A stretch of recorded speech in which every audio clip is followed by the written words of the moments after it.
آپ نے ارشاد فرمایا اپنی بیویوں کے لیے زیب و زینت اختیار کرو، میں قربان جاؤں۔ میں تو آپ کو نبی کا دین بتا رہا ہوں، آپ کہتے تو دین بڑا اوکھا کام، بیوی واسطے چنگے کپڑے پاؤنا اوکھا کام۔ میرے نبی نے کہا اپنی بیویوں کے لیے زیب و زینت اختیار کرو۔ سبحان اللہ۔ عورتوں سے کہا، واہ واہ، قربان جاؤں، اشارتاً ہمیں مردوں کو صراحتاً، عورتوں کو اشارتاً اپنی بیویوں کے لیے زیب و زینت اختیار کرو۔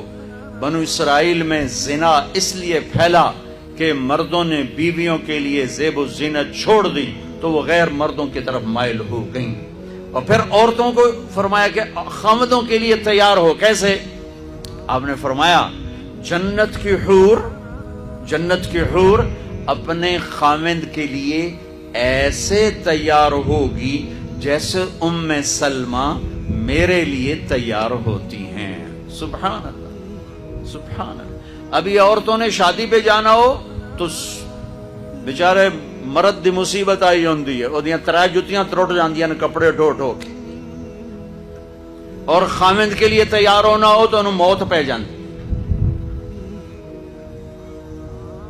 اپنے خامدوں کے لیے تیار